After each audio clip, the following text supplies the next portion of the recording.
Testing 1, 2, 3.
Test 1 2 3. Test 1 2 1 2 3. Testing, testing, testing. 1 2 3. Test. It's okay?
Check 1, 2. 1, 2, 3.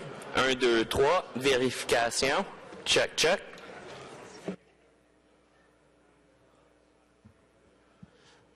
Check 1, 2. 1, 2, 3. Check, check. 1, 2, 1, 2. Vérification 1, 2, 1, 2.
Good morning, ladies and gentlemen. If I could ask everyone to take their seats, we'll begin the meeting in just a moment. On va commencer la réunion dans... We'll start the meeting in 1 minute.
Good morning, ladies and gentlemen. Bon matin, mesdames et messieurs. Bienvenue au Conseil municipal. Good morning and welcome to the City Council meeting of January 22nd, 2014, our first meeting of the year.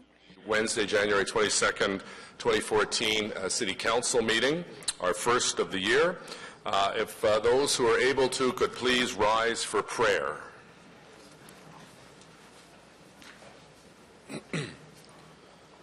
Almighty God, let us work together to serve all our people. Dieu Tout-Puissant, aidez-nous à travailler ensemble afin de bien servir nos citoyens. We're just awaiting our guests from Canada who are going to sing the national anthem, so we'll proceed with other business, and when they're arrived and settled in, we'll have the national anthem. So if you could please be seated.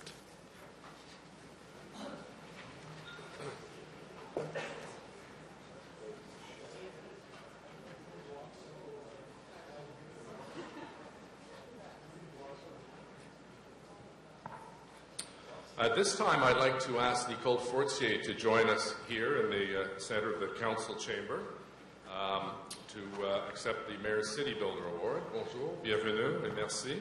And I'd also ask Councillor Fortier, or Madame Fortier's Councillor Steve Blay to join us. And Madame Fortier has asked that Bob Manette and Rainer Blois, who are longtime supporters of Ms. Fortier, also join us.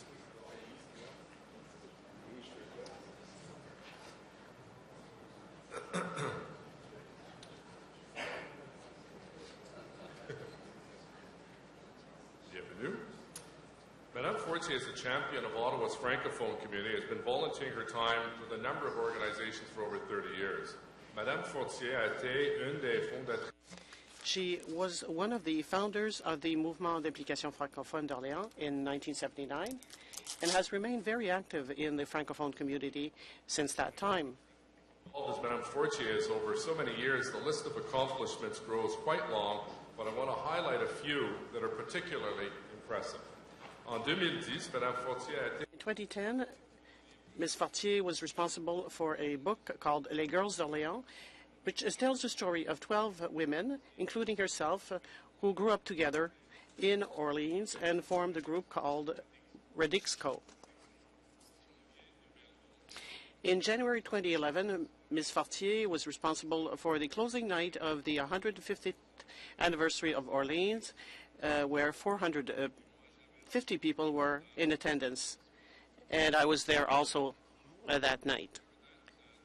Evening, as it has been clear for many years that Madame Fortier cares both for the current Francophone communities of Ottawa and Orleans and also their histories. Madame Fortier est maintenant très capable. Ms. Fortier is a very capable president of the Société franco-ontarienne du patrimoine et l'histoire d'Orléans.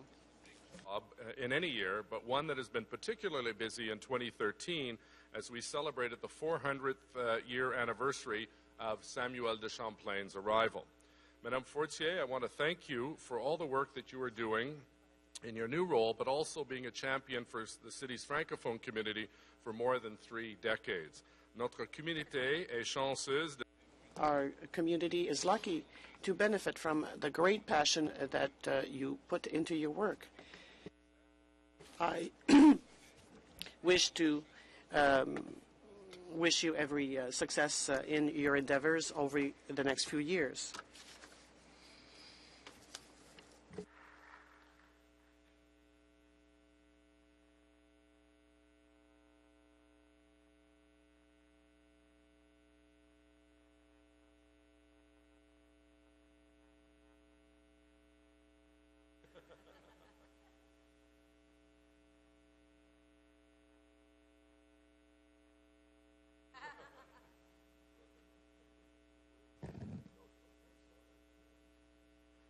Alors, merci beaucoup, Monsieur le Maire. Thank you very much, Mr. Mayor, and the other city councilors, and the 3 favorite councilors. Why? Councilors Blais, Monette, and Blois, because, of course, they contribute to the development of Orleans, and they all play a role in their wards in Orleans. And because they contribute to our development, and as you know, the development in Orleans has to go through Francophonie. Francophonie development. Ottawa is a great city, the capital of Canada, so it is so nice to be able to say, hey, here in Ottawa, we can do things in French also. Alors, merci beaucoup. So, thank you so much. And once again, I'd like to say that I'm so lucky to have the support of these 3 handsome gentlemen. I'm very well surrounded this morning.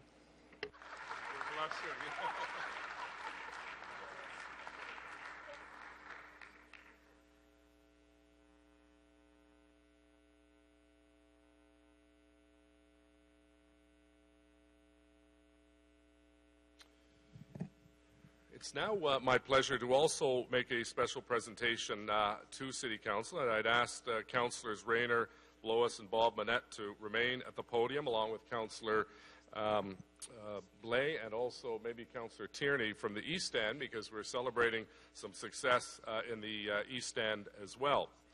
I'd like to invite Matt Williams and the entire team to come forward at this time of the Ottawa Gloucester Soccer Club's Celtic men's team to join us, and maybe you can all gather around the podium. Coach, welcome.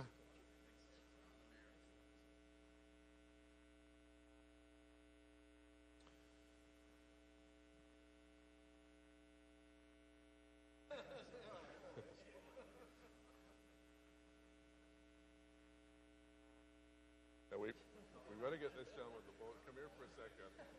I just got to point out this gentleman with the bow tie. Everyone else has a tie. Peter Clark said, did they run out of material? Well, you look great. Only Peter would say that. This past September, the Ottawa Gloucester Soccer Club Celtic men's team were crowned Ontario provincial champions, securing them a spot in the national championships in Halifax in October. The Celtics' magic continued at the national championships in Halifax. The team made our entire city proud by bringing home the Canadian Soccer Association National Club Championship title, defeating the Surrey United Firefighters 3-0 in a championship match. The win made the Celtic the first team from the Ottawa area to win the Challenge Trophy since St. Anthony's Italia won the title in 2006. Grâce à cette victoire, le Celtic est devenu...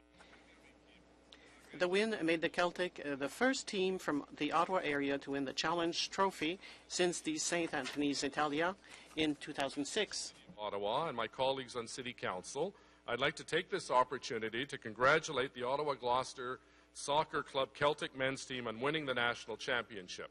Each of you has worked very hard to achieve this goal, and you have made our city very, very proud. Chacune d'entre vous a travaillé. Each of you has worked very hard to achieve this goal, and you have made our city very, very, very proud in the process. Success. And I'd now like to present an official proclamation to Matt Williams declaring January 22nd Ottawa Gloucester Soccer Club Celtics Men's Team Day in the City of Ottawa. This is worth free parking for one of you till midnight only. That's all we can afford. So we'd like to present this to your coach, and maybe we can just get everyone to gather around. And we're very, very proud of your accomplishments, continued success, and congratulations.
It's now my pleasure to ask Councillor Wilkinson to introduce our special guests under the direction of Patricia McKinnon. Patricia's dad is Jack McKinnon, who served on City Council, the old City of Ottawa, so we give him our very best. And Councillor Wilkinson, if you'd like to introduce our special guests, and if after Councillor Wilkinson is finished, if people could rise who are able to for the singing of our national anthem. Thank you, Mr. Mayor. I'm pleased to welcome members of the St. Gabriel's Choir and their director, Patricia McKinnon, to perform our national anthem this morning. St. Gabriel's is located in the Canada Lakes community near the Kisel provincially significant wetland. It opened in 2011 with 450 students and now has 650 students and 60 staff, including 220 in their all-day kindergartens. And next September, they project an enrollment of 750. Typically, of all the schools in the area, they add portable classrooms each year. The principal, Jane Hill, has been awarded a national award as an outstanding principal, and she informed me this is one of the most technically wired schools with children using computers starting in grade 1, so that's a very connected school. This is one place where smartphones are not banned but are used as equipment for their classwork, and they learn technology manners early. So the choir includes students from grades 3 to grade 6 who are delighted to be here today to sing the anthem and to tour City Hall.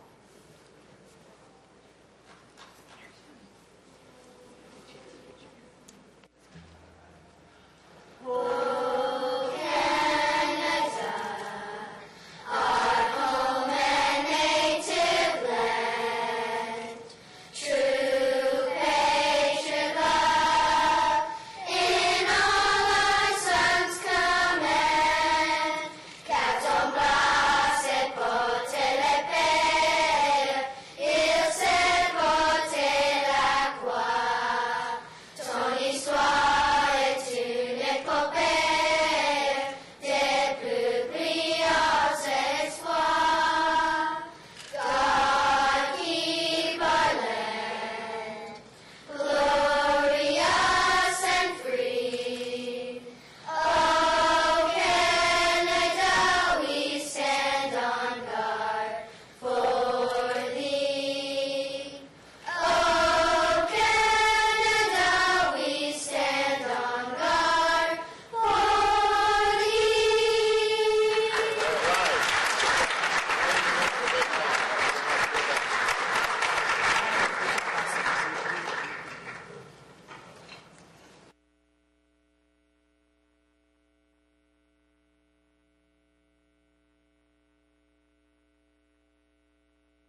Well, thank you very much, Councillor Wilkinson, and thank you to the great choir of St. Gabriel's. A big finish on a high note there. Very, very well done, and thank you for being with us today.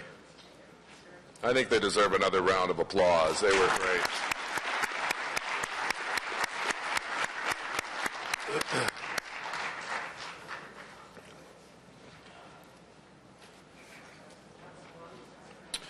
Well, good morning and Happy New Year. This morning I want to speak about where we've been, where we are, and where we're going as a city. Because what takes place at City Hall this year will be a direct result of the actions we've taken around this table over the last 3 years. Si vous regardez un peu en arrière, If you look back, those actions have been substantial. Each and every day, this council is showing that we're focused on more than just talk. We're focused on action. And in Ottawa, we've acted decisively. Il y a 4 ans, les résidents City Hall. When they looked at City Hall, it was a building that you only visited when you had to pay a parking ticket or your property taxes. So we changed that. We added the Barbara Ann Scott Gallery and the Ottawa Sports Hall of Fame. We have the Rink of Dreams, which is a great community gift from the Ottawa Senators Foundation. Last month, we opened the beautiful Carche Masson Gallery and worked even harder to make City Hall more of a people place. I'm pleased to report that in 2013, compared to 2012, the number of festivals and activities at City Hall more than doubled from 77 to 179. We've also opened up City Hall to the public eye as well.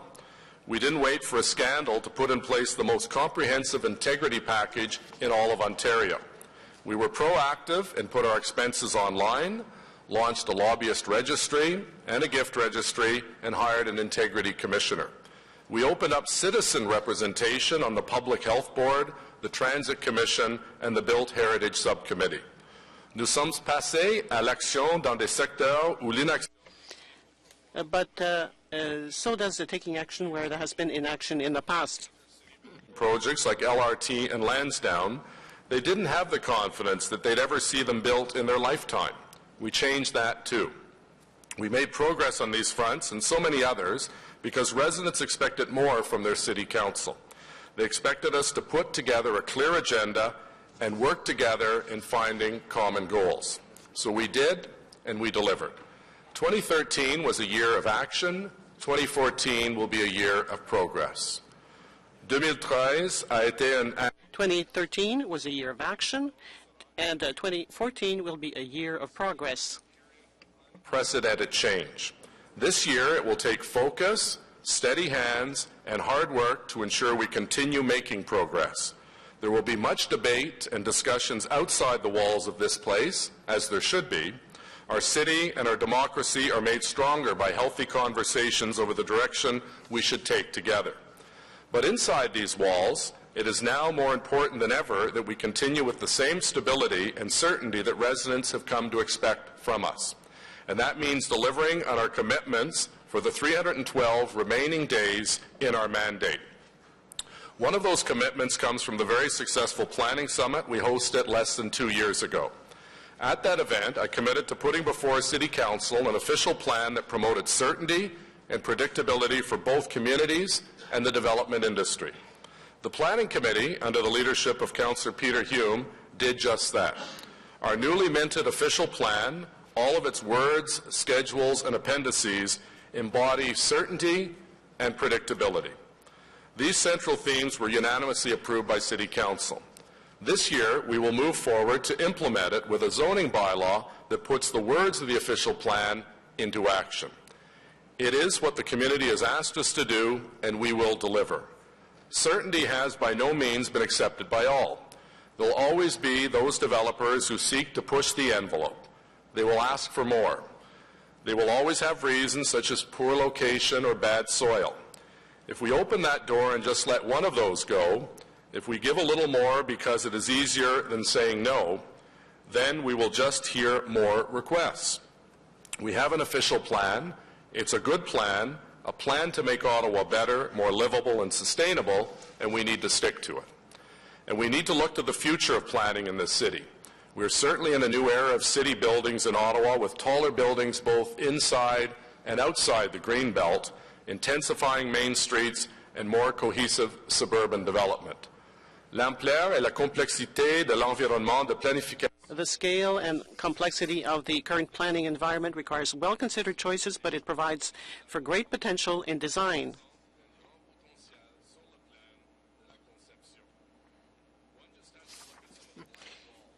27 stories high that dot our skyline to see the potential for doing better.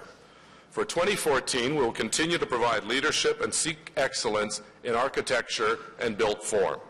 Stable neighborhoods are paramount, but where new development and change will occur, a consistent priority for us should be attractive buildings and high-quality places and spaces. And we will lead by example in this regard. Later this year, we will award contracts for 2 major developments that we approved unanimously last year.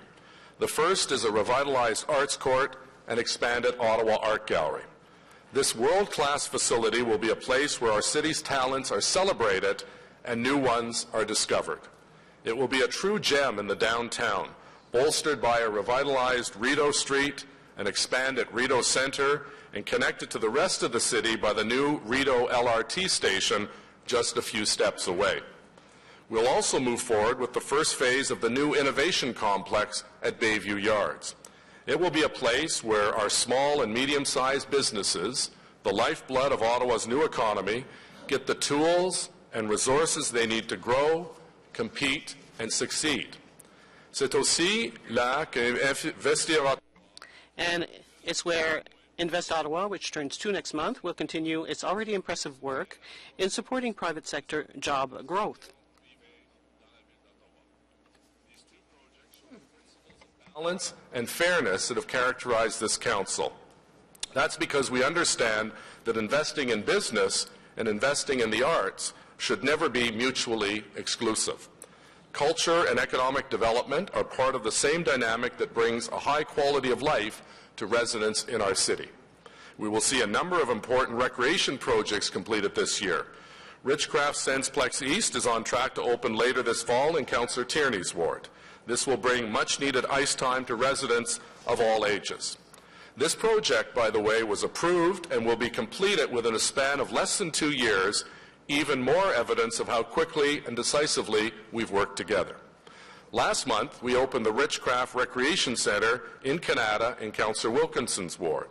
It's a beautiful facility. I urge you to go out and visit it, that is being enjoyed by the residents of Councillor Hubley, El Chantiri, and Cadre's communities as well.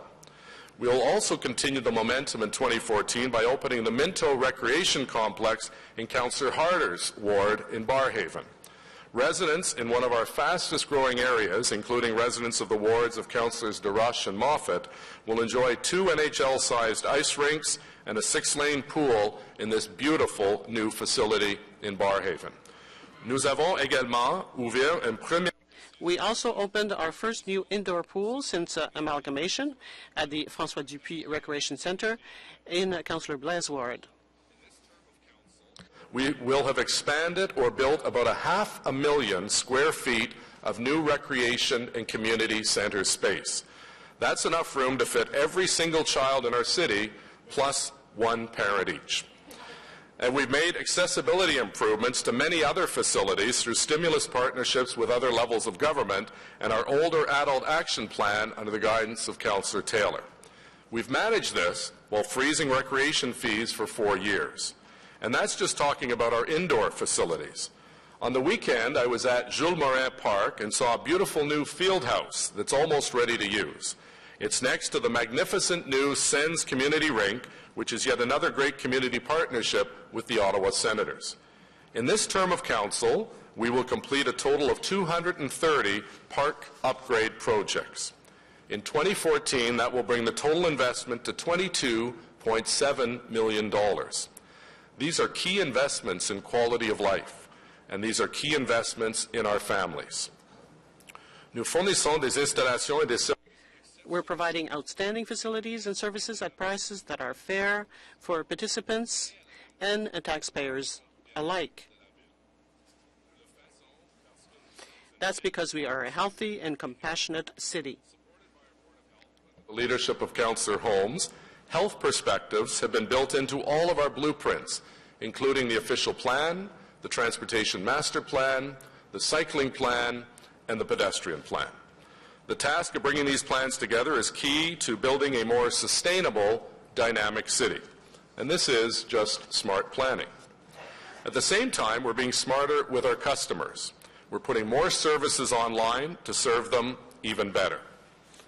We're also recognizing high-potential job creators through our Capital Investment Track initiative, a concierge service for projects that will bring new employment opportunities to the city. Our new ambassador service for restaurants, for instance, assisted over 80 new entrepreneurs over 6 months last year and was just last week nominated for a Cutting Red Tape Award from the Canadian Federation of Independent Businesses. Our Guaranteed Application Timeline initiative is also changing the way we do business. Since its initiation, we have a tremendous success rate, and still only 3 applications have missed the deadline. And in fact, in the last quarter, we didn't miss any deadlines. And the list goes on. And you've heard me say countless times, we are making progress. One of the most stunning examples is the new Lansdowne Park. Cet immense projet continue et avance grâce. The massive project continues to be on track thanks to the tremendous efforts of about 900 workers every day on the site. Chenko for his constructive input on this project, and to the residents in his ward for their patience during this time of change. The new urban park will continue to take shape in the first quarter of this year, with the skating rink and children's play area beginning construction. Once the site is completed, there will be 20 different event spaces where people can come together and celebrate. And of course, TD Place will open later this summer. You can't help but smile when you think about the fact that our Ottawa Red Blacks and Ottawa Fury FC will take the field in just 6 months. It's been a long time coming, but it's finally happening. I also approach 2014 with much optimism on another file. It will be an important year for the Ottawa River Action Plan. As you know, we've already reduced the amount of sewage going to the Ottawa River by an impressive 70%. In the summer, our beaches are closed far less often.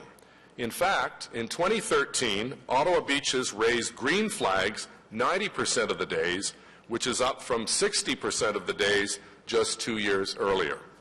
But of course, we all know there's more work to do.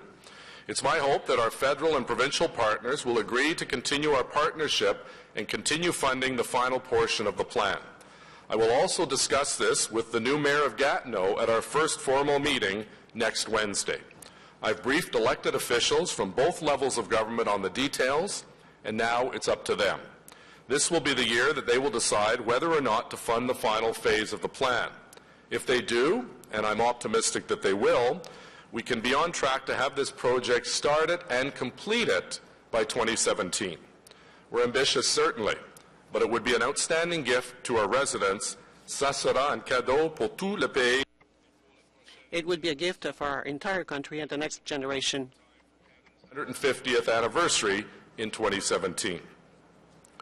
We'll also continue the steady march of progress on the Confederation Line this year, a contract we signed just 2 years ago. 2 of our tunnel excavation machines, Jawbreaker and Crocodile Rouge, have completed 190 meters of the tunnel. Very soon, our 3rd machine, Churaka, will join them in carving out our city's transportation future. Within just a few weeks, we will reach the 10% completion mark of the tunnel. Now, it's amazing to think, just 3 years ago, the future and the budget of the project was uncertain. Now, almost 10% of the tunnel will be complete. But of course, we're not stopping there. We'll continue to move forward with our Stage 2 LRT plan this year as well, with the environmental assessment stage. This system would spread the benefits of rail in the east, west, and south, with 19 new stations and 35 kilometers of new track. Following the hard work of Councillors Eglai and Deans, our balanced, affordable plan was approved unanimously by our Council last year. And our plan is a clear signal to other levels of government that we have our act together. Because we're no longer talking about the merits of light rail, We're building it, we're expanding it together. Parce que nous ne parlons plus maintenant. We're not talking about just the benefits of light rail. We are building it and expanding it together. Our O-Train expansion project that will open later this year. Riders will benefit from more frequent service in more comfortable trains.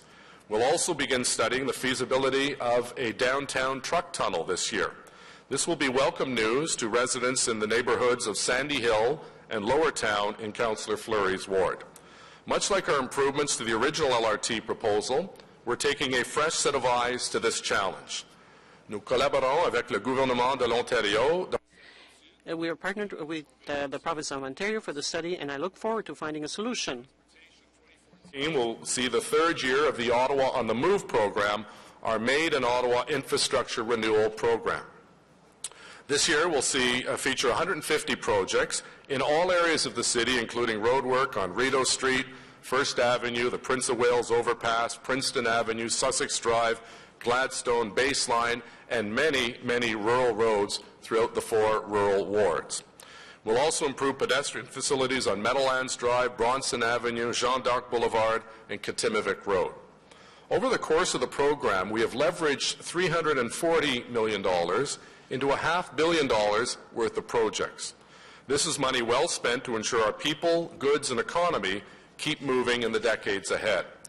And it will go a long way to help us avoid the kind of gridlock that is strangling productivity in cities like Toronto. Of course, these road, path, sewer, and sidewalk improvements are in addition to an already impressive record in cycling. We have invested more in cycling than any other council in the history of our city. Ottawa on the Move, for instance, has contributed 156 kilometers of paved shoulders for cycling, roughly the distance between North Gore and Kingston. And last year, we made the Laurier bike segregated lanes permanent, the first of their kind in the entire province of Ontario. This year, we'll strengthen that commitment even further as we break ground on the Donald Somerset Bridge linking Councillor Clark's ward with Councillor Fleury's. It will also make further improvements to the east-west bikeway from Vanier to Westboro. That's because we know that investing in safer options for cyclists makes good economic sense. So does getting more people on transit. We'll also break ground on the West Transit Way extension from Bayshore to Moody Drive. You'll recall that we made this bold decision to press on with this $76 million project without federal or provincial dollars. This is another example of taking action, because we wanted to move forward with better transit now, not later. In 2014, work will continue on the 417 expansion, improving circulation to and from Orleans and further east. C'est une excellente nouvelle pour les résidents des quartiers. This is great news for residents and councillors Blais, Monette, and Blosses wards who have been waiting for years for these improvements. Residents for their patience when it comes to construction. I'm sure everyone can understand and appreciate this is a classic example of short-term pain for long-term gain. We're growing, we're changing for the better. And while major city-building projects like these are important and historic, sometimes it's the smaller victories that are noticed more quickly at the neighborhood level. And it's often because these projects have not seen very much progress in many, many years. Maybe it's finally getting a traffic light on Baseline Road at Villa Marconi, thanks to the leadership of Councillors Eglai, McRae, and Shirelli. Maybe it was finally getting the parking lot paved at the Hornet's Nest in Councillor Blois's ward. Maybe it was one of the many parks finally to receive an upgrade, like Fisher Park in Councillor Hobbs' ward. Or maybe it was an old, rundown building that for years was rotting away, which finally has gotten cleaned up thanks to our staff and to Councillors Taylor, Hume, and Fleury, who joined me in taking action on derelict buildings. Little by little, neighborhood by neighborhood, we are changing the face of our city. I'm also pleased to announce this morning that we've signed a lease agreement with the Can-Am League that will see baseball return to Ottawa next year. We look forward to helping raise awareness and excitement in the months ahead to ensure the team's long-term success in our city. As I said from the outset, this will be a very busy year. We've accomplished a lot, but there's so much more to do. There are a few new initiatives that I think will fit in nicely with what we're already doing. They're small in cost, but demonstrate the kind of city I think we all want to live in. and they all have to do with civic pride. In last year's State of the City, I announced that we would introduce a pilot project on Elgin Street to improve recycling options and reduce the amount of garbage on the street. This was to replace the mishmash of different containers that were not being used. Councillor McRae and I launched that program a few months later, and since then, we've seen much higher recycling capture rates. For glass, metal, and plastic, we've gone from 62% to 92%. Nos efforts ont été couronnés de... Our efforts were successful. Laurier Street, Laurier Avenue East, between Nicholas and Charlotte, because we're constantly looking for ways to spruce up the appearance of our community. And of course, we also want to put our best foot forward when people and visitors are arriving in our city.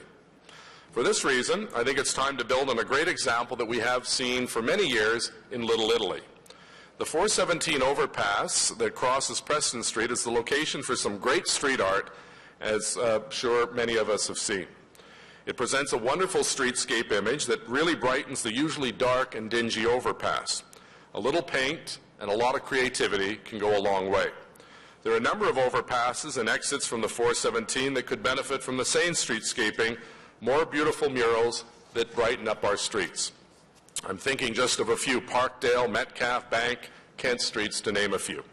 So I asked the province for permission to do this with their property, and just a few days ago I heard back from the Minister of Transportation, Glenn Murray. He agrees that the success of Preston Street should be repeated wherever possible. This year we will work with MTO staff, the BIAs, ward councillors, youth groups, and our arts community to develop a program that will be ready to begin implementing this coming summer. And I want to challenge our corporate community to step right up and help us with this beautification project, help us buy the paint and supplies needed to make Ottawa even more vibrant. I want to thank MPP Yasser Naqvi for his active support to get swift approval of this mural program. Next month, the city will expand its very successful Snow Go program. The new component will be called Snow Angels. This will be a new recognition component that will celebrate residents who assist older adults and neighbors with disabilities with snow removal at their residence.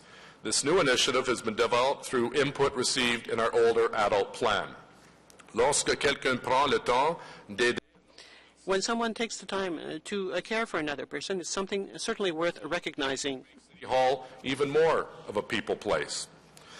Excuse me. And by people place, I mean that City Hall should reflect the spirit and character of the kind of Ottawa we want to build, the kind of world we want to live in: open, compassionate, inclusive. Last year, the world lost one of its greatest lights, an icon for justice, perseverance, and human dignity. Un icône représente la justice, la persévérance. An icon for justice, perseverance, and human dignity.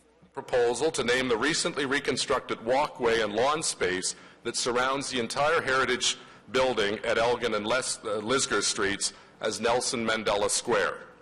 In fact, in 1998, Nelson Mandela visited the Human Rights Monument located at that very corner. The picture behind me is from that visit in 1998 on Elgin Street. Located along one of Ottawa's most historic avenues, the naming of Nelson Mandela Square would be a small but meaningful way to commemorate the man that inspired people the world over. This will be yet another reason to visit our City Hall in 2014. This is in addition to the dozens of community events, many hosted by members of council here, that are certain to fill the calendar in the year ahead. I want to talk about three in particular that we will host ourselves. You'll recall that last year we held a very successful Mayor's Rural Expo at City Hall. Building on the always successful Food Aid Day, we promoted rural fairs, farms, products, and businesses to Ottawa's downtown population. And we did so while the community raised $160,000 for the Ottawa Food Bank. I'm pleased to announce today that we will hold the Rural Expo again this year, making it an annual event. Raising awareness of our amazing rural villages is something we need to continue to do each and every year. I want to thank our rural councillors, Thompson, El Shantiri, Moffat, and Blay, for helping make this event such a success and for sitting on the steering committee. As for the second event, it will have a focus on businesses and entrepreneurs. Last year I attended the YMCA Biz Expo and was very impressed at their trade show by the skill, talent, and passion of dozens of budding entrepreneurs. I want to help to make this event bigger and better while attracting and allowing past graduates to the program to come and share their stories. So in June of this year, we'll host the annual Y Biz Expo at Jean Piggott Place at City Hall. This event was previously held at the Argyle Street Y, but this year we will make it a bigger event with a larger profile right here at City Hall to champion Ottawa's incredible entrepreneurs. It's a true celebration of innovation, ambition, and entrepreneurship, the very values we're knitting into the fabric of our community. Our third event will be a chance to promote the City of Ottawa services during Doors Open Ottawa. Residents feed their curiosity during Doors Open Ottawa as city facilities join the dozens of embassies, offices, and heritage properties across the city in participating in this very exciting weekend. Il s'agit là d'une occasion hors. It's an incredible opportunity to learn about our city's past and present. In 2014, let's show them even more. City of Ottawa Services exhibition, indoors and outdoors, on the same weekend as Doors Ottawa, right here at City Hall. As residents are passing through the downtown to go to Doors Open Ottawa, they'll be able to learn about all of the great work our staff do on a day-to-day basis. Whether it's police, fire, paramedics, OC Transpo, public health, public works, we have so many stories to tell. Because the stories we tell as a municipal government complement all of the unique things Ottawa's communities have to offer. Let me give you a couple of examples. We have the largest Dragon Boat Festival in Canada, something that Councillor Hubley knows all about. We host the largest minor hockey tournament in North America with the Bell Capital Cup. We have a massive sand dune, believe it or not, in Nepean, and a working cranberry farm in Osgood. L'une des rares cabanes à sucre urbaines d'Amérique du Nord. We have one of the only urban sugar shacks in North America located in Vanier. We have a karst. Monette and I went down and visited. And we have a working flour mill in Manotick. Sometimes we need to remind ourselves and the rest of the world that we're more than a government town. Every corner of our community has something special to offer. We should be fiercely proud of everything we have going for us. A healthy amount of pride will go a long way in showing the country and the world that we have the spirit and the energy to be outstanding hosts in 2017. Il reste moins de 3 ans avant le 100. We're less than 3 years away from Canada's 150th year. Councillors Blois and Hobbs is meeting regularly, and we're already ahead of the curve. We've already secured the 2017 national and provincial conferences of municipal leaders. There is much public interest in a Grey Cup and a Winter Classic NHL game at Lansdowne Park the same year. But a success like this one cannot happen overnight. You need to build momentum. In 2014, we'll ramp up our efforts and engage our citizens in the process. Councillors Blois, Hobbs, and I will host a 2017 Ideas Town Hall this year in order to brainstorm with community leaders, festival organizers, artists, entrepreneurs, volunteers, anyone and everyone, to find out how we can make the most of this opportunity. We'll also reach out to young people to get them excited about the big year.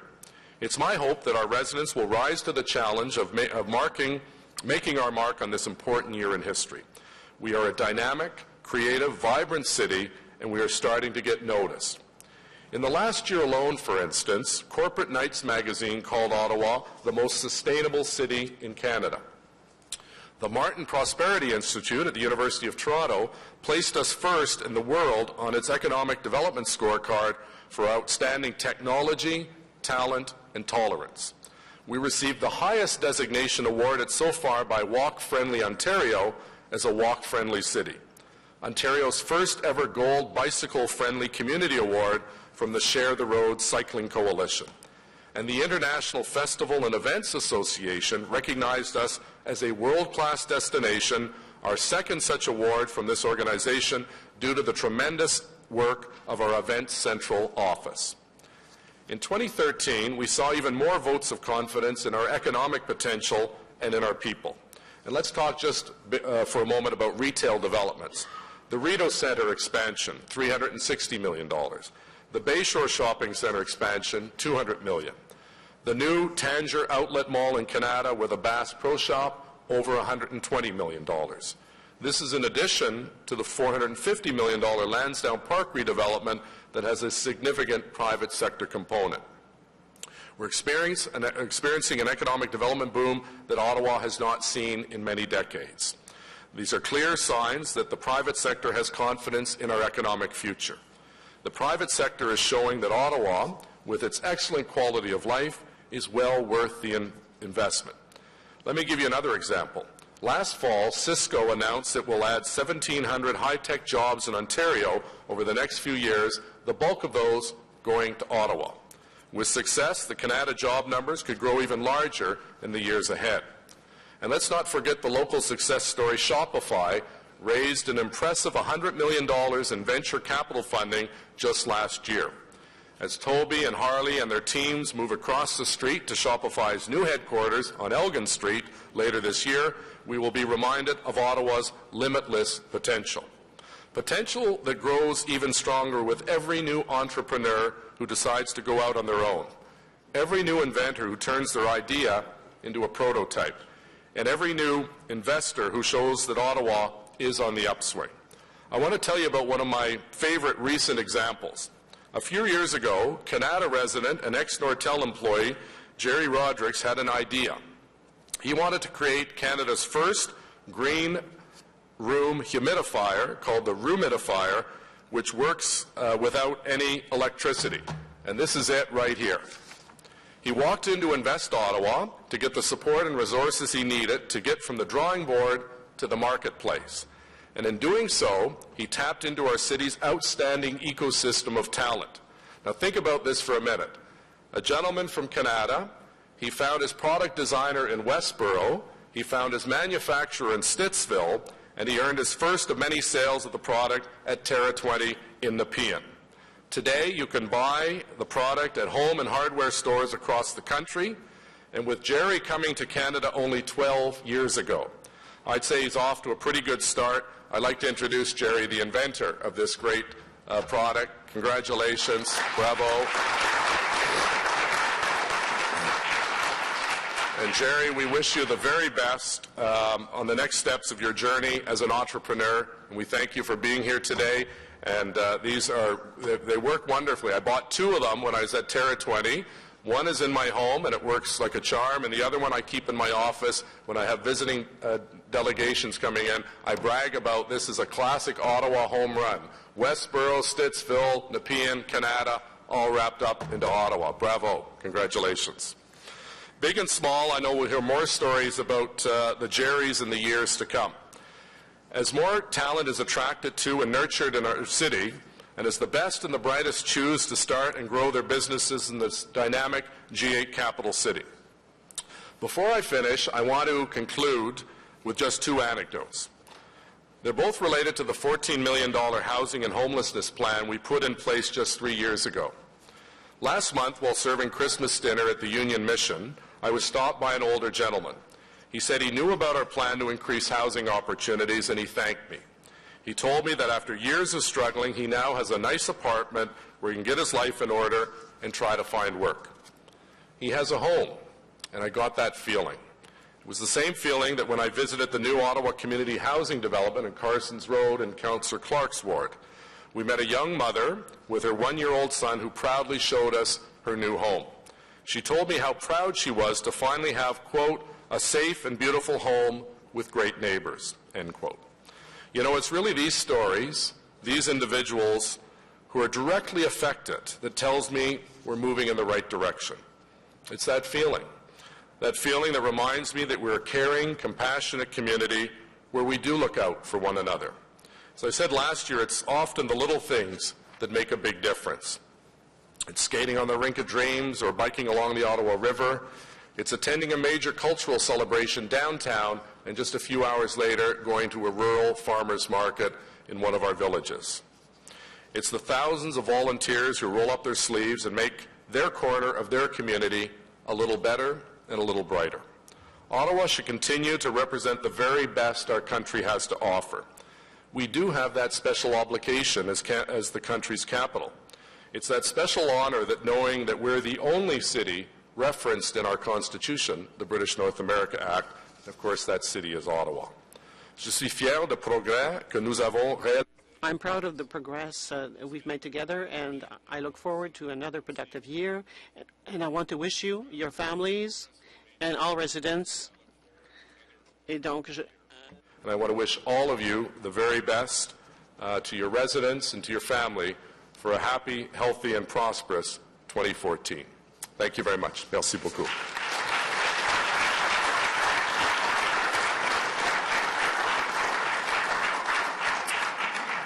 Merci. Councillor McRae, please. Mr. Mayor, moved by myself and seconded by Councillor Hobbs, be it resolved that the Mayor's remarks given at the City Council meeting of the 22nd of January 2014 be printed in the minutes of today's Council meeting. On the motion, carried. Thank you very much, Council colleagues. A roll call, please, Madam Deputy Clerk. Conseiller Manette. Present. Councillor Blois. Here. Councillor Harder. Here. Councillor Wilkinson. Present. Councillor El-Shantiri. Present. Councillor Caudry. Present. Councillor Taylor. Here. Councillor Shirelli. Here. Councillor Eglai. Here. Councillor Deans. Here. Councillor Tierney. Present. Conseiller Fleury. Ici. Councillor Clark. Councillor Holmes. Here. Councillor Hobbs. Here. Councillor McRae. Here. Councillor Chernyshenko. Present. Councillor Hume. Conseiller Blais. Present. Councillor Thompson. Present. Councillor Moffat. Here. Conseiller DeRoche. Here. Councillor Hubley. Here. Mayor Watson. Ici. Le quorum est 10, Monsieur le Maire. Merci. You have quorum. Says Vilbeau, confirmation of meeting of December 11th. Carried. Declarations of interest, including those originally arising from prior meetings. Déclaration de conflit d'intérêt. Councillor Shirelli, please. Thank you, Your Worship. I, Councillor Rick Shirelli, declare a potential deemed indirect pecuniary interest on Council Agenda Item 68, Item 4, Planning Committee Report 62A, Zoning Bylaw Amendment, King Edward Avenue and 364 St. Patrick Street, as my daughter has a part-time job at Shepherds of Good Hope, and this organization may have an interest in one of the properties covered by the rezoning. Any other conflicts? Okay. Communications as received. Regrets. No regrets filed to date. Motion to introduce reports. Motion portant présentation de rapport. Conseil Hubley et Moffat. Councillor Thank you, Mr. Mayor. That the report from the Ottawa Community Housing Corporation entitled Confirmation of the Re-election, the Ottawa Community Housing Board, OCHC Chair, and reappointment of the Tenant Director to the OCHC Board and Planning Committee Report 62A and 63 be received and considered. On the motion, carried. Adopté. Reports, Ottawa Community Housing Corporation, Société de Logement Communautaire d'Ottawa, confirmation of re-election of Ottawa Community Housing Board Chair and reappointment of Tenant Director, carried.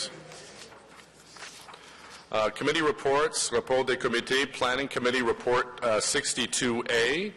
We have almost every item has an amendment, so we'll go through these because Councillor Hume, I think, is going to be introducing a number of amendments. So item number 2 is transit-oriented development plans, official plans amendments, and zoning bylaw amendments for Lees, Herdman, and Blair transit-oriented development stations. Councillor Hume, please. Thank you, Mr. Mayor.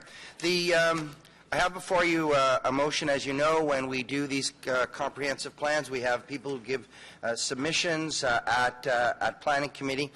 These submissions are reviewed by staff. In some cases, staff meet with the interested parties, and the result are motions that where we can support or agree, or our staff agrees with changes to the plan between the time it was considered by committee and the time it goes to council. So I have an amendment with respect to the transit-oriented development plans, official plan amendments, and zoning bylaw amendments for Lees, Herdman, and Blair transit stations. Therefore, be resolved that the official plan amendment be modified as follows: to amend Schedule 8 of the proposed official plan amendment, changing the legend and map on the proposed Schedule B to the old Ottawa East secondary plan, affecting the northeast corner of the property at 160 Lees Avenue by amending the legend to include a new maximum number of stories and minimum density of 14 stories, 250 meters per hectare, and or a 1.0 floor space index non-residential, and changing the maximum number of stories on the northeast portion of the property located at 160 Lees Avenue from 20 to 14. And we're also proposing to amend Schedule 6 to the proposed official plan amendment, changing the legend and map on the proposed Schedule L to the Sandy Hill secondary plan affecting Robinson Village area by amending the legend to include a new area maximum number for stories, and that's 6, without the requirement for minimum densities, and changing the designation of Robinson Village area to the new maximum 6 stories area without the minimum required densities.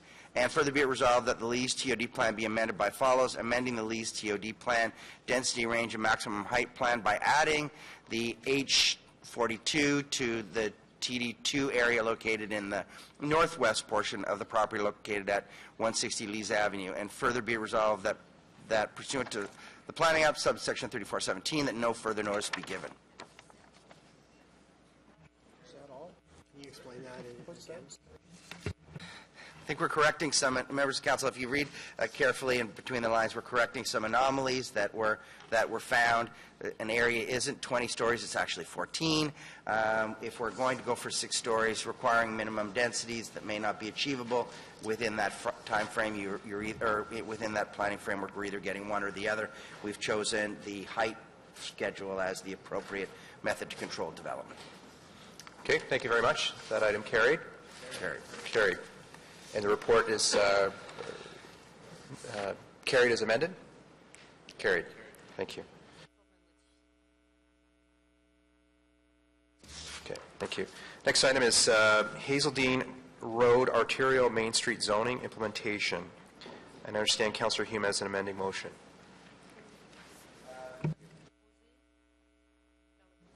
Yes, Mr. Deputy Mayor. The submissions received at Planning Committee related to the AM subzone Hazeldean Road West corridor, and with relation to the uses provided and the setback required. Staff have met with the proponent or the person who brought forward the concerns, and we are proposing that there be a minor amendment to the zoning that allows auto-related uses along the subject corridor, along with the performance standards that go along with that. And that includes things like opaque fencing, the required setback of, I think it's 10 meters from other uses, and all of the other performance standards that would go along with that.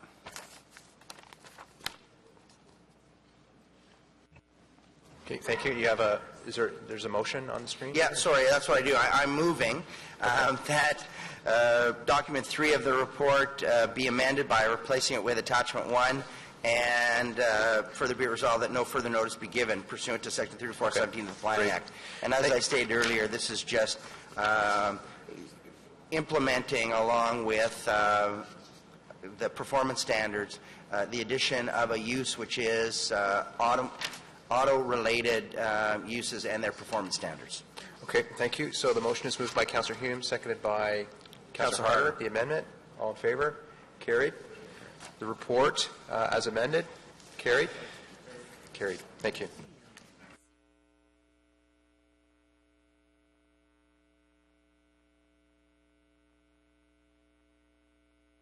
Okay, the next one is zoning bylaw, King Edward Avenue, 364 St. Patrick. Councillor Shirelli is declaring a conflict.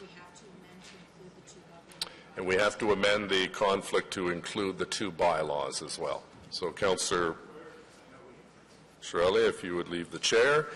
And there is no motion on this one, Councillor Hume. Is that correct, on St. Patrick? So on zoning bylaw amendment, King Edward Avenue, 364 St. Patrick Street.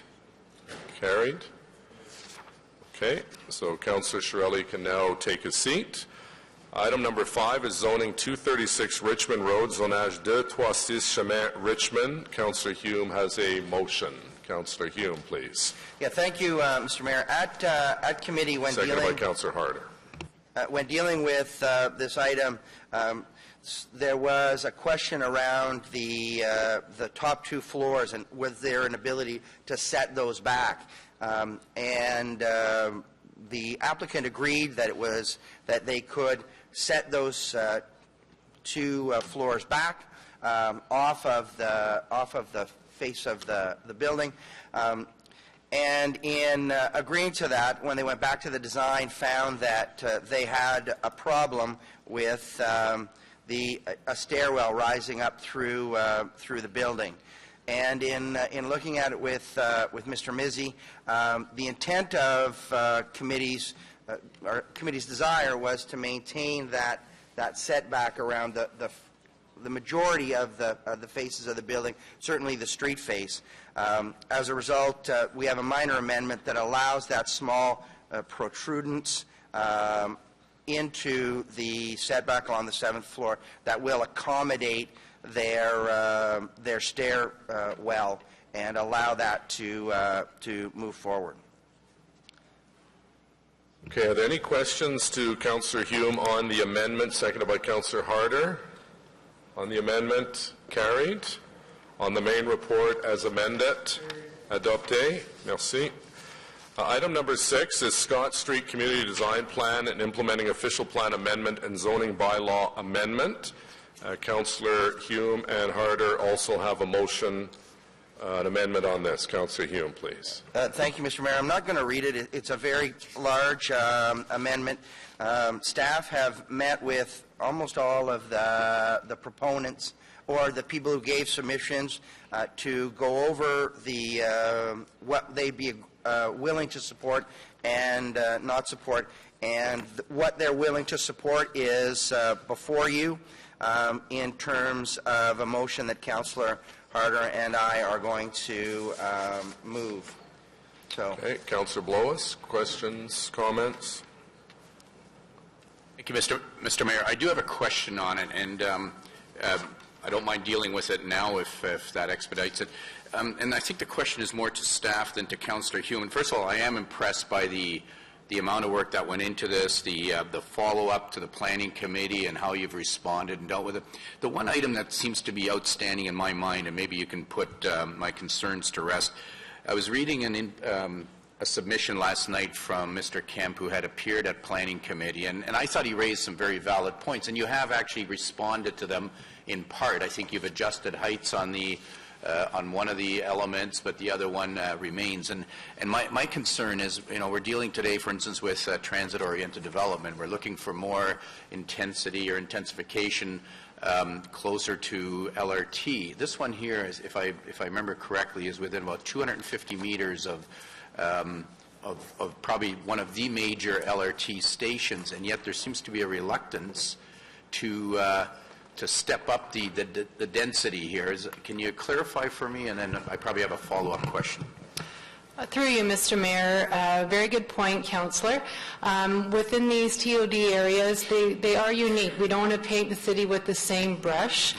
In this particular area, we are looking at transitioning down to a low-rise neighborhood.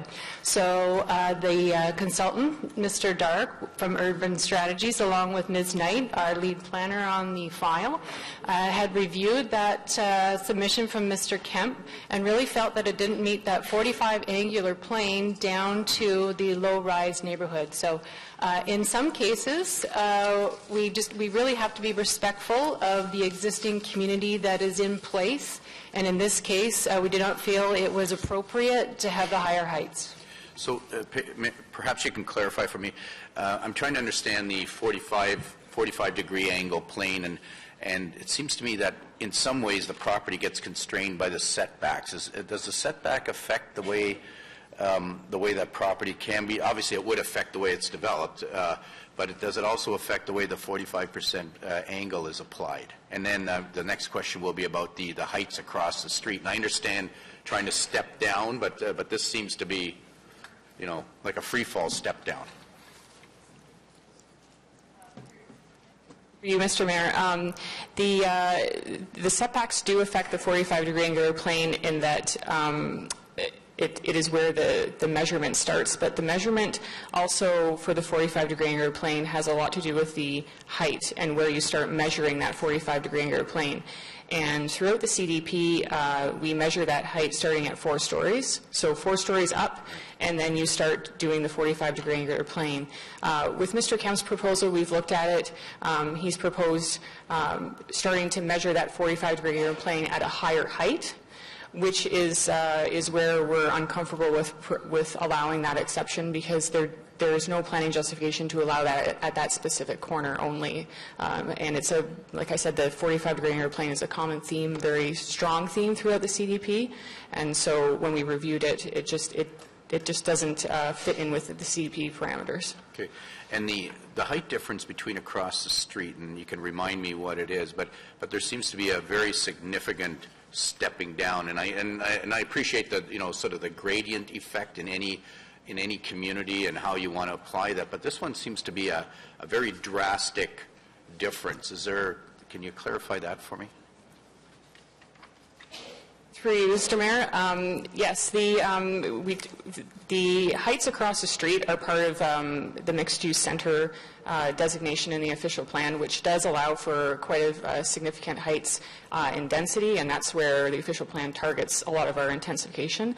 And across the street along Parkdale, where these properties are, they're actually designated general urban in the official plan, which the new official plan now says they should be 4 stories unless the secondary plan allows for greater heights. And in looking at the transitioning, we built in a lot of design requirements for the buildings across the street, the high-rise sector, to provide transitioning.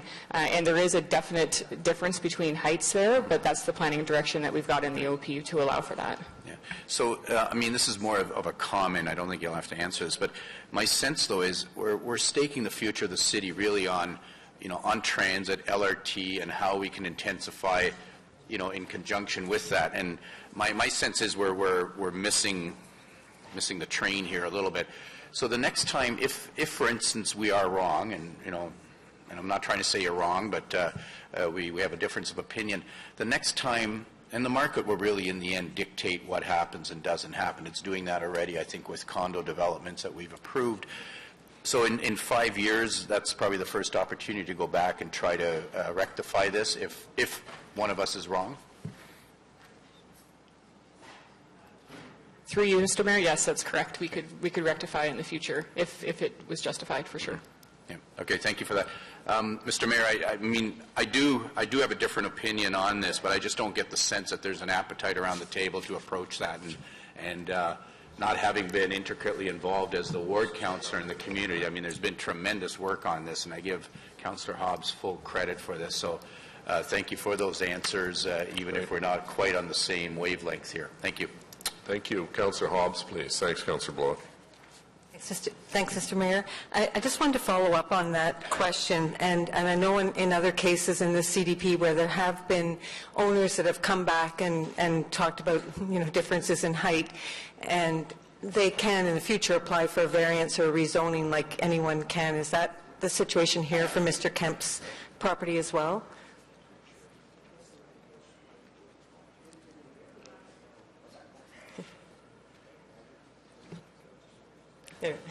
Mr. Mayor, yes, there's the ability to be able to make applications, and we would process, but once this plan is approved, I mean, we are looking at policy that's been put in place, and certainly wouldn't be something that we would lightly support in terms of changing it. And so that's why we spent a lot of time working with the community and the property owners to establish a plan, and once approved, it's our intention to follow it. Thank you, and not to hold up this item any further, I just do want to say a really big thank you to Melanie Knight, who was so thorough on this CDP to the point where people were saying, why are you protecting so many homes? It has been a wonderful experience. We had a lot of open houses in the community, but Melanie and team also met with everybody that had an issue on this, sometimes for hours, in people's homes at night. It was an amazing experience. So although we had a short period of time, only 1 year to do this. It was an amazing process in terms of the back and forth, and so thanks very much to all of you, and that's it. Thank you. Okay, est-ce qu'il y a des autres questions ou commentaires? Any other questions or comments? So on Councillor Hume and Harder's amendment, carried and dissent by Councillor Shirelli. On the main motion as amended, carried and dissent by Councillor Shirelli. Item number 7 is official plan amendment and adoption of Confederation Line proximity study guidelines. Councillor Hume and Harder have a motion on this. Councillor Hume, please. Thank you, Mr. Mayor. When we came forward with the report, a number of landowners in proximity to the Confederation line wanted and sought some clarity around the language and the guidelines. So staff met with their proponents and their consulting team to provide clarity in and around the language so that everyone would be clear about what was required in proximity to the line should they come forward and wish to reconstruct their property, change their garage, or other works around the Confederation line. So there are a number of wording changes here that our staff can support and that are in agreement. The proponent is satisfied with, and they have done so, if I understand, by way of letter. So we're moving the motion to change the language or to provide clarity with that language that allows the Confederation Line proximity study guidelines to be implemented. Your Worship, yes, we met with the delegation. We have spent time resolving it, and they have confirmed that they're supportive of the changes that we're putting forward today. Yeah.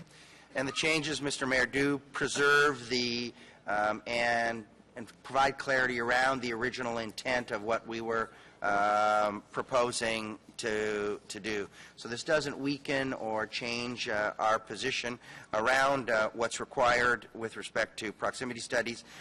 It just provides an absolutely clear understanding of what needs to be done. Okay, anything else? Any questions or comments on Councillor Hume and Harder's motion? On the motion? Carried. Carried. On the item number 7, official plan amendment, adoption of Confederation Line proximity study guidelines as amended. Carried. Item number 8 is application for new construction on Birch Avenue, properties designated under Part 5 of the Ontario Heritage Act and located in the Rockcliffe Park Heritage Conservation District. On the report, carried. Adopté. Item number 9 is zoning 172nd Avenue. Zonage 170 Avenue 2nd. Councillor, that's the last item, so the floor is yours. Thank you, Mr. Mayor. Through you, Mr. Mayor, to Mr. O'Connor, I don't have a question about the substance of this report. I think it's actually very good infrastructure that's going into the glebe, and I think it's an awesome opportunity to clean up some of the street parking and the hodgepodge that we've had over the years in the glebe. But to Mr. O'Connor, I'm wondering if you could tell Council who designed the parking garage.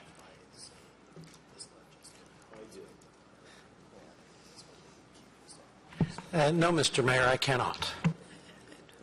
We can get that for you, Councillor. Mr. Mayor, my understanding is it's Genevar. I wonder if Mr. Moser could clarify that.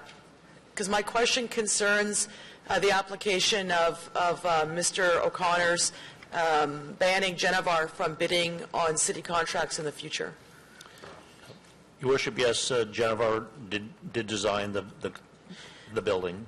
So through the Mayor, Mr. O'Connor, is this one of the two that you're aware of outstanding files that Genevar had on the books prior to you issuing the ban? The ban with regards to Genevar is with regards to a performance ban issued last December through the Chief Procurement's Office and also through the auspices of the City Treasurer. At that point in time, Mr. Mayor, we indicated that we believe there were about 30 other minor projects that we were going through and reviewing with regards to Genevar. Okay, so thank you, Mr. Mayor. And Councillor Hume pointed out it's actually Mr. Newell's department that oversees that piece of it. I guess, Mr. Mayor, it's important that we understand, and when that issue comes up later, which it will when the Delcan report comes back, that we continue to clarify that, because I have received questions not about this file, but about how that process works, and I appreciate Mr. O'Connor clarifying that. Thank you. Thank you. On the report, carried. Bulk consent agenda, ordre de jour regroupé. Does anyone wish to remove anything from the bulk consent agenda? On the bulk consent agenda as presented, carried. Disposition of items approved by committees under delegated authority, suite à donner des articles ratifiés par les comités en vertu de pouvoirs délégués, carried. Motion to adopt reports. Motion portant adoption de rapport. Councillors Hubley, seconded by Councillor Moffat, please. Councillor. Scott, to you, though. Councillor Hubley. Sorry, I don't have that one, Mr. Mayor. Okay. Just a motion to adopt? We'll just get the deputy clerk. Okay, that the report, no, that's still saying Ottawa Community Housing. That one. Okay, that the report from the Ottawa Community Housing Corporation entitled Confirmation of Re-Election. That we just passed?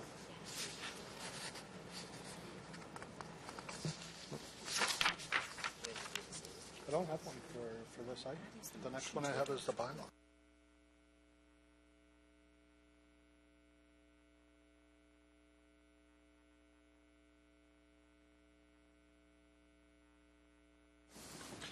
Sorry, Mr. Mayor. That the report from the Ottawa Community Housing Corporation entitled Confirmation of the Re-Election of the Ottawa Community Housing Board, OCHC Chair, and Reappointment of the Tenant Director to the OCHC Board, and Planning Committee Reports 62A and 63 be received and adopted as amended.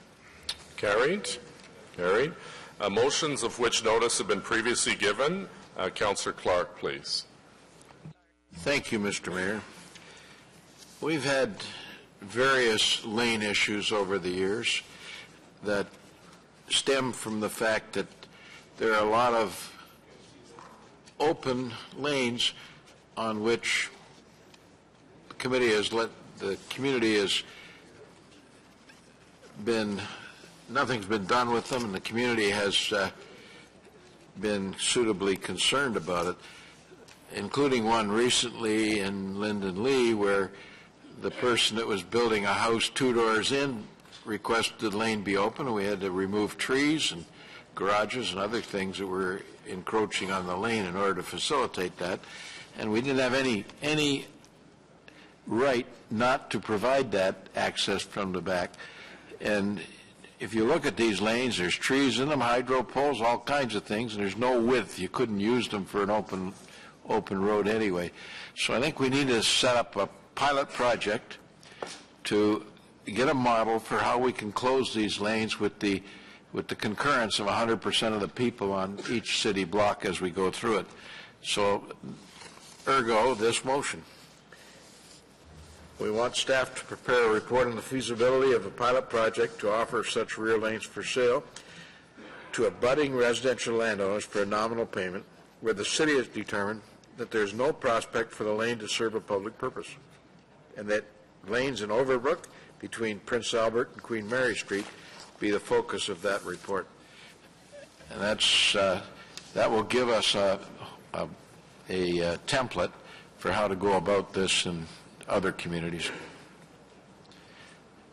Okay, thank you, Councillor. Councillor McRae, questions and comments? Thank you very much, Mr. Mayor. I'm not sure who's the staff member we're supposed to direct questions to on this motion. Rick O'Connor. Okay, thank you, Mr. O'Connor. Mr. O'Connor, this issue has come up in my ward, in the Carlington community, and Councillor Clark's description of what goes on in some of these laneways is very accurate. In some of the lanes in my ward, there's tree houses, there's thick bush. I mean, there's just no way that anybody could go back there. It's even hard to walk sometimes. So I guess I'm wondering if you can tell us if staff support this motion, because certainly I'd like to see a pilot project go forward. I think that there are opportunities then to take that, as Councillor Clark suggested, as a template and apply it. But we have active files in my ward on specific pieces of land now, and staff have put the residents in the position of asking them to pay fair market value for that property today if they want to do exactly what this motion seeks to. So I'm wondering if you could comment on the motion, and if you could comment on how we're going to deal with those individual cases if this pilot goes on, because I'm not sure we can ask a resident in one part of the city to pay FMV one off, one at a time, and then have this pilot going at the same time. Well, thank you, Mr. Mayor. And yes, I can state from the standpoint of the City Solicitor and Clerk's Office, we are supportive of the motion. I had a number of discussions with the ward councillor working on this particular matter, and I think the essence of it that he tried to capture in the motion was the fact that, yes, in April 2013, Council passed what I loosely describe as the lanes policy, and it addressed a number of issues.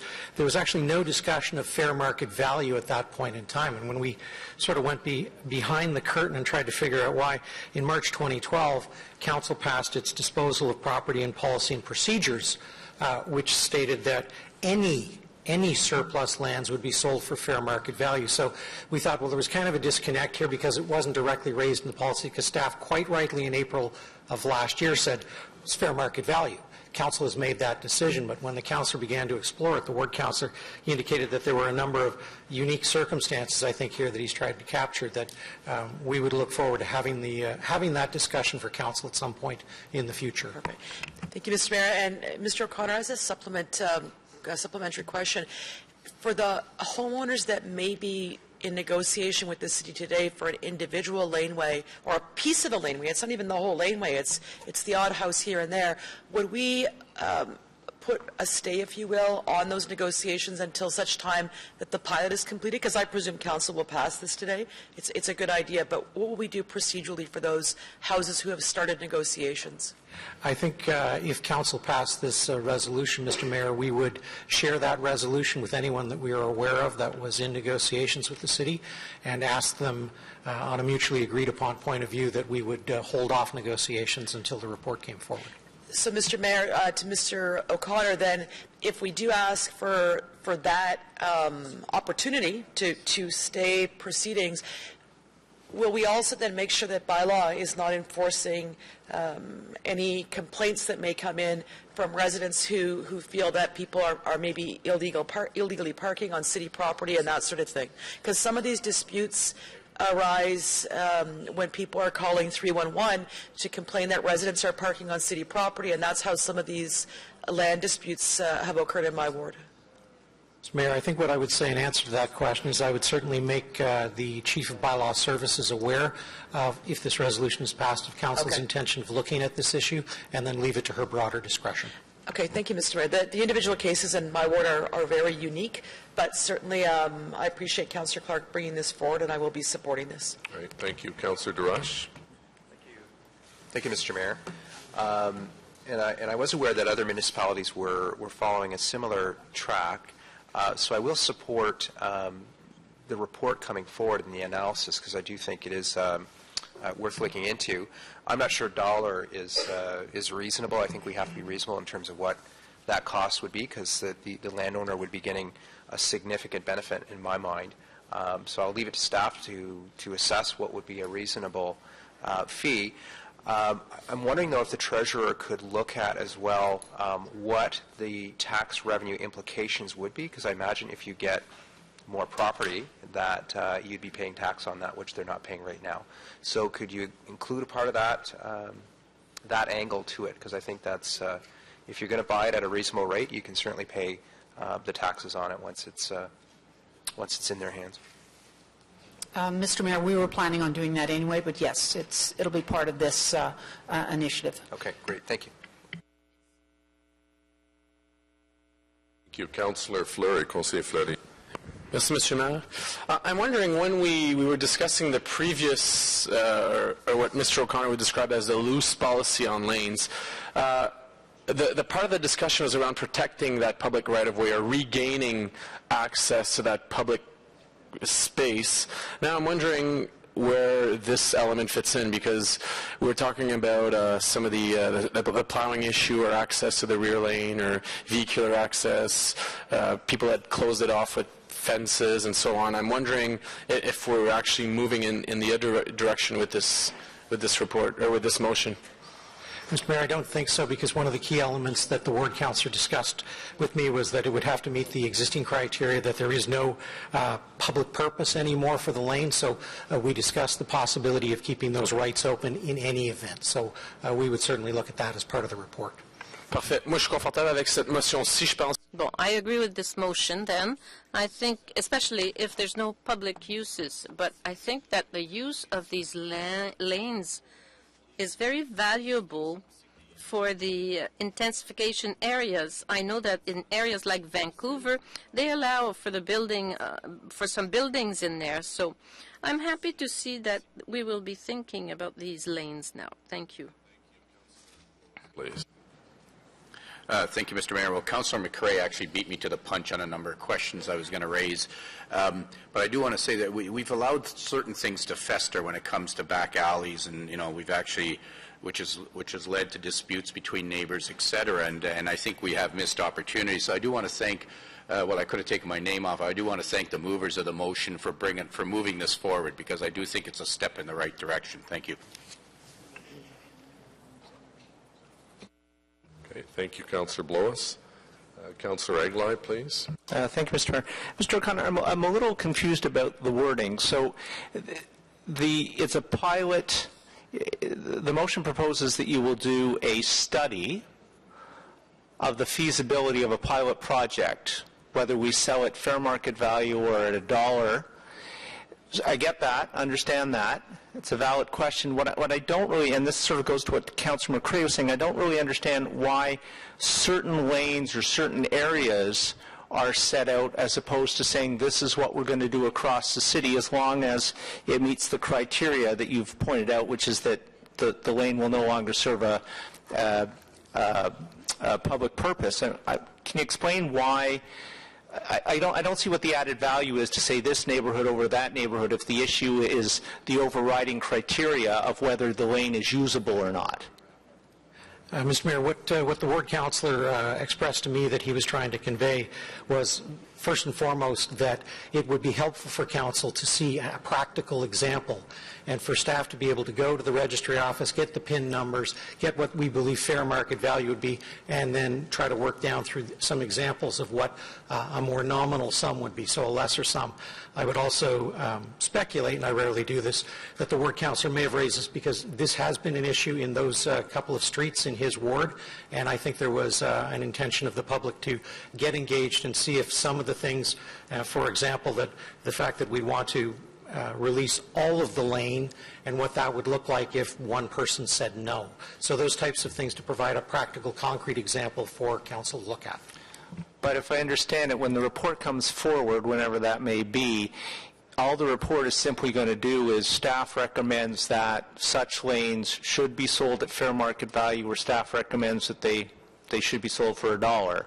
And there will be no transactions of any sort taking place pursuant to this motion, simply a recommendation as to a way to go forward. Is that correct? That's correct, Mr. Mayor. Okay. Thank you. Thanks, Councillor Aguilar. Councillor Harder, please. Thank you, Mr. Mayor. I was just wondering which committee is this going to, this report, FEDCO or Transportation? Or Heritage? No, it's not going to Heritage. Mr. Mayor, I stand to be corrected, but I believe it would be Transportation. Okay, because I'm just wondering because it has the implications possibly from a financial perspective. But I also wanted to say that while we are building some lanes now in the suburban area, we have a lot of property that is kind of the same, only it's in between the houses, where people have been caretakers of land that is never going to be opened up. I would not want a playing field that is not level for those people just because it's a different property. So I think that we have to have a look at that and what the impacts would be. I have a couple in my community right now where there was an intent 20 years ago when Tartan was building this one area off of Tartan Drive and to have a cut through. But the money, if it was ever acquired, was never kept. The land is there. It has a fence behind it. It's going nowhere. I have another one I have a meeting on later today on Townsend. Same kind of deal. Pathway along the tracks. This land would be, for years, somebody used to build an outdoor rink on it for the kids and maintain it. But these people have maintained it. So I think that if we're going to come up with a policy that benefits a few on lanes, we should have a policy that benefits people who are in situations where city land is connected in some way to the way that they're living their life, and what kind of pressure that would be on us from a financial perspective, but what kind of an opportunity it would be for them to purchase it and have some kind of commonality. Thank you. Thanks very much, Councillor. Councillor Caudry, please. Thank you very much, Mr. Mayor. And just a couple of questions. First of all, just going back to Councillor Harder's point about areas in the suburban. I know this says within the Greenbelt, but you know what's going to happen once this report comes forward, and if it does pass, that you're going to open up other doors in suburban communities. In my community, I do have some unopened road allowance, for example, or adjacent properties that the homeowner has been taken care of for a number of years, yet, it is city property. So are we going to be reporting on that also in this report, or are we strictly dealing with these rear lanes in the urban core? Mr. Mayor, pending any direction I'd receive from council, I'd be pleased to take that discussion offline with some of the suburban councillors and see if we couldn't add a piece of the report to cover off those concerns. And again, sitting beside Councillor Santeri as a rural councillor, there may not be any issues there, but I just, want to make sure that in the suburban areas where, we were formerly rural in my ward, that we are, we will be looked at in terms of this report coming forward, whether it's a separate discussion with Mr. O'Connor through the suburban councillors or as part of the report. The other question I have is in terms of the revenues that we generate from these sales, any idea what that dollar is currently? We don't really generate anything from these right now. They're nominal. So it's only when we sell land at market value that we recognize we get sales. But those are big parcels of land that Repto is responsible for. So typically in an average year we'll sell between $4 to $5 million worth of city land, but those are big properties, not these little abutting pieces of property. Thank you for that, Mr. Malik. So, in other words, if these were to go ahead through a report, the revenue for the city would not be affected in terms of, the dollars coming in? I don't see a significant increase in the revenue as a result of this, but this is still to be determined what the price would be. So that'll all be detailed in the report that comes forward. Thank you. Thank you, Mr. Mayor. Okay, thank you, Councillor Caudry. And our final speaker is Councillor Monette. Thank you, Mr. Mayor. Just a couple of quick questions. I don't have any problem with the report, obviously going to transportation. There's no issues there. But I need just some clarification. In the report that will be presented, will there be a cost analysis of what the land is actually market worth in the report? Yes, Mr. Mayor. Okay. So, and right now we're looking at if we went forward to giving it to $1 to $100, is that correct? Not entirely, Mr. Mayor. Those were some examples that staff were able to find for the ward councillor, just to show that there are different policies out there in the municipal world. Okay, so that's where I want to get at. There will be different options that will be brought forward from staff, obviously. That would certainly be my intention, Mr. Mayor. And liability right now is there is a liability to the city with the lanes. If there is a turnover of the property, will that be the residents, or will that be identified in the report who will be liable? It would be identified in the report, Mr. Mayor, but I would speculate if we are selling the property with retaining no rights to the city, that the liability will likely go with the purchaser. Okay. And those lanes right now, just for clarification, are we clearing snow on those lanes or doing any work on those lanes?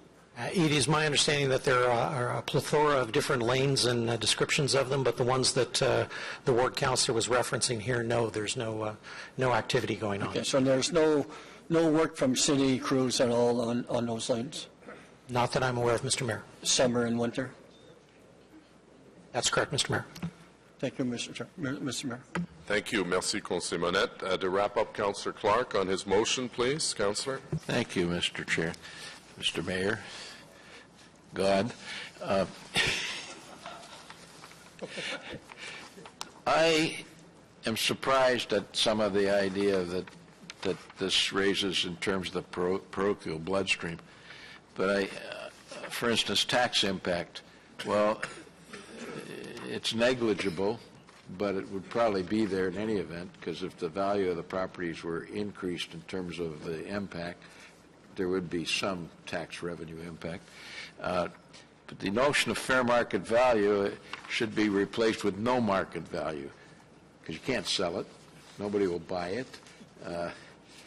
It's not surveyed. It has trees, sheds, all kinds of other things. And rather than get into wholesale encroachment agreements and annual rental fees for property that ostensibly really is no further use to us, I think we should try to find a solution on which we can base settlement of properties in Councillor McRae's ward, Councillor Holmes' ward.